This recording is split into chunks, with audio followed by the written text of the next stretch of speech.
ବାପା ମା ପୁଅଟି ପାଇଁ ଖୋଜାଖୋଜି ପରଘରୁ ବୋହୂଟି ଆଣିଥାନ୍ତି। ବୋହୂଟି ନିଜ ବାପା ମାଙ୍କୁ ଛାଡ଼ି ଶାଶୁ ଘରକୁ ଆସିଥାଏ। ବାପା ମା ବୋଲି ଚଳିଥାଏ ଓ ଦିଅରକୁ ଭାଇ ନଣନ୍ଦକୁ ଭଉଣୀ ରୂପେ ପାଇଥାଏ। ନିଜ ଘର ପରି ଚଳିଥାଏ। ଯେତେବେଳେ ଶାଶୁ ଶ୍ୱଶୁର ଦିଅର ନଣନ୍ଦ ବୋହୂଟି ଉପରକୁ ହାତ ଉଠାଇବେ ସେ ବାଧ୍ୟ ହୋଇ ଆଇନର ଆଶ୍ରୟ ନେବ। ସେପରି ଏକ ଘଟଣା ଘଟିଛି ସାଲେପୁର ଥାନା ମହଣ ପଞ୍ଚାୟତ ବାସୁଦେବପୁର ଗାଁ ରୀତା ଦାସଙ୍କ ଉପରେ। ରୀତା ଦାସର ଦୁଇଟି ଝିଅ ଦୁଇଟି ପୁଅ ଓ ରୀତା ଦାସ ଡେଲିଭରି ସମୟରେ ବି ଶାଶୁ ଶ୍ୱଶୁର ନଣନ୍ଦଙ୍କଠାରୁ ମାଡ଼ ଖାଇ ଆସୁଛନ୍ତି। ଏବେ ମାସେ ହେବ ରୀତା ଯାଆଁଳା ପିଲା ଜନ୍ମ କରିଛନ୍ତି ଓ ଆଜି ସ୍ୱାମୀ କାମକୁ ଯାଇଥିବା ସମୟରେ ଶ୍ୱଶୁରଙ୍କ ନଣନ୍ଦ ବି ରୀତାକୁ ମାଡ଼ ମାରି ଅଚେତ କରିଦେଇଥିଲେ।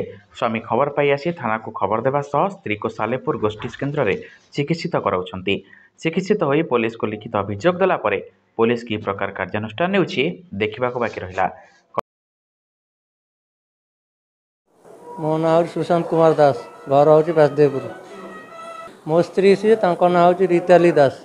ଆମ ବାପା ବୋଉ ମୋ ଭାଇ ପ୍ଲସ୍ ସମସ୍ତେ ଝଗଡ଼ା କରୁଛନ୍ତି। ମୁଁ ଯେତେବେଳେ କାମରୁ ବାହାରକୁ ଯାଏ ତାକୁ ବାଡ଼େଇକି ଭଲ ମନ୍ଦ ଥରେ ବାଡ଼େଇଥିଲେ, ଏମିତି ଥାନାରେ ଏଫଆଇଆର ହେଇକି ତାଙ୍କ ନାଁରେ ହେଇଥିଲେ, ପୁଣି ଆଜି ବାଡ଼େଇଛନ୍ତି ତାକୁ ବେସ୍ କରିଛନ୍ତି। ମୁଁ ଆମ୍ବୁଲାନ୍ସରେ ଏଠି ଆସି ମେଡ଼ିକାଲ ଅଛି।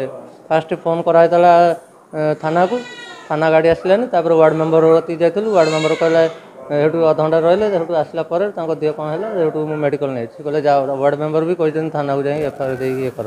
ସେ ଲୋକ ଭଲ ନୁହନ୍ତି, ତାଙ୍କୁ ପାନେ ଦେବା ଦରକାର। ସେ ଅସୁବିଧା ହେଉଛି ଇଏ ମନେ ଗୋଟେ ଛୋଟ ଛୁଆ ଟ୍ୟୁସନ୍ ଯାଇଥିଲା, ଟ୍ୟୁସନ୍ ପାଇଁକା ସିଏ ତାଙ୍କୁ ମୋ ସ୍ତ୍ରୀ କେବେ ମନା କରୁନାହାନ୍ତି। ମୋ ବୋଉ ଆସିକି କହୁଛି ଆରେ ବେଧ ତୁ କାହିଁ ମନା କରୁଛୁ, ଇଏ ତୁ କରୁଛୁ ସିଏ କରୁଛୁ। ତାଙ୍କ ଦୁଇଟା ପୁଅ ଦୁଇଟା ଝିଅ।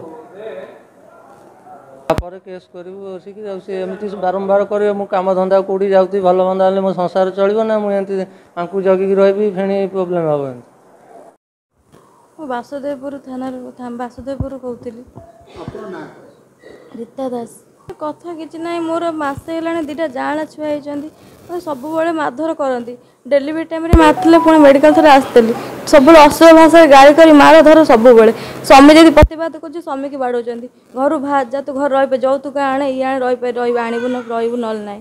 ନା ଦେଇ ସବୁବେଳେ ହଇରାଣ କରୁଛନ୍ତି। ଶାଶୁ ଶ୍ୱଶୁର ଦିଅର ବି ଅଛନ୍ତି ସାମିଲ ଏଥିରେ ପୁରାପୁରି। ସମେତ ନଣନ୍ଦ ବି ଅଛି ଏଥିରେ। ହଁ ଜଣା ହେଇଛି ସାର୍, ହଁ ଜଣେଇଛୁ ସାର୍। ପୋଲିସ କହୁ ତମେ ଥାନାକୁ ଆସ, ଏ ଅବସ୍ଥାରେ ଆସିକି ଏଫଆଇଆର ଦିଅନ୍ତୁ। ଆସିଲେ ଯେତେବେଳେ ମୋ ଦେହ କ'ଣ ହେଇଗଲା, ମୁଁ ଆଉ ଚାଲିକି ଆସିପାରିଲିନି। ମୋ ଗୋଡ଼ ହାତ କ'ଣ ହେଇଗଲା, ମୁଁ ବେହୋସ ହୋଇ ପଡ଼ିଗଲି। ଏଠିକା ମୁଁ ମେଡ଼ିକାଲରେ ଅଛି। କଟକ ଜିଲ୍ଲା ପ୍ରତିନିଧି ଅନୁପମା ନାୟକଙ୍କ ରିପୋର୍ଟ, ପ୍ରୟାଗ ଖବର।